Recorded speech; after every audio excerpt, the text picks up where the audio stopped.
యాకోబు లేఖ 1వ అధ్యాయం. విదేశాల్లో చెదిరిపోయిన 12 గోత్రాలకు యాకోబు అభివందనాలతో రాస్తున్న విషయాలు. నేను దేవునికి ప్రభువైన యేసుక్రీస్తుకు దాసుడిని. నా సోదరులారా, వివిధమైన విషమ పరీక్షలలో మీరు పడేటప్పుడల్లా అదంతా ఆనందంగా ఎంచుకోండి. క్రీస్తు మీది మీ నమ్మకాన్ని పరీక్షించడం మీకు సహనం కలిగిస్తుందని మీకు తెలుసు కదా. మీరు ఆధ్యాత్మికంగా పెరిగి సంపూర్ణత పొంది ఏ విషయంలోనూ కొదువు లేని వారై ఉండేలా సహనంతో తన పని పూర్తి చేయనివ్వండి. మీలో ఎవరికైనా జ్ఞానం కొదువుగా ఉంటే దేవుణ్ణి అడగాలి, అప్పుడది ఆ వ్యక్తికి ఇవ్వబడుతుంది.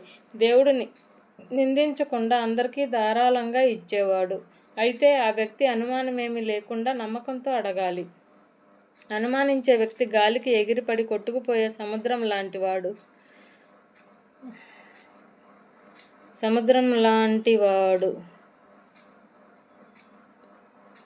కొట్టుకుపోయే సముద్రం అలల లాంటివాడు. ఆ మనిషి చపల చిత్తుడు, తన ప్రవర్తన అంతటిలో నిలకడ లేనివాడు.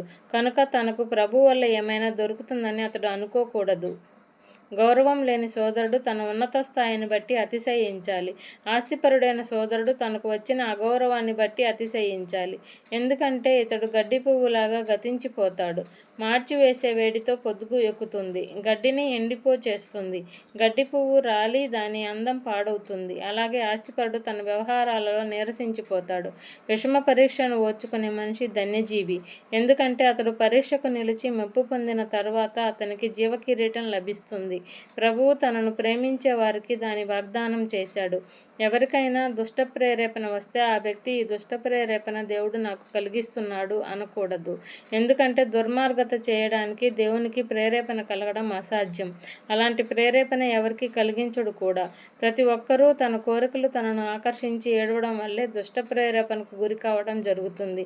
కోరిక గర్భం ధరించి పాపాన్ని కంటుంది, పాపం పండి చావును కంటుంది. నా ప్రియ సోదరులారా, మోసపోకండి. ప్రతి మంచి ఈవి పరిపూర్ణమైన ప్రతి ఉచిత వరము పైనుంచే వస్తాయి, జ్యోతులకు కర్త అయిన తండ్రి నుంచే వస్తాయి. ఆయన విషయంలో మార్పు, భ్రమణ ఛాయలు అంటూ ఏమీ లేవు.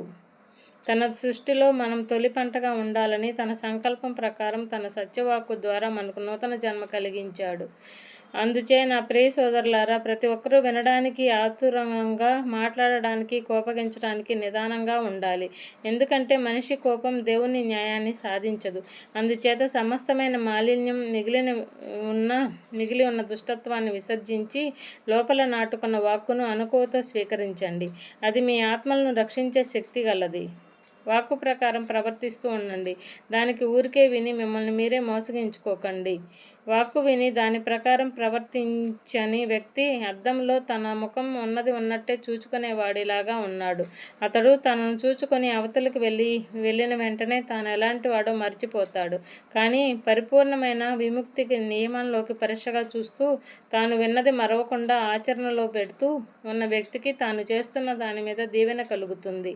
మీలో ఎవరైనా తాను మతనిష్ట గలవాణ్ణి అనుకుంటూ నాలుకను అదుపులో ఉంచుకోకుండా తన హృదయాన్ని తానే మోసగించుకుంటే అతడి మతం వట్టిదే.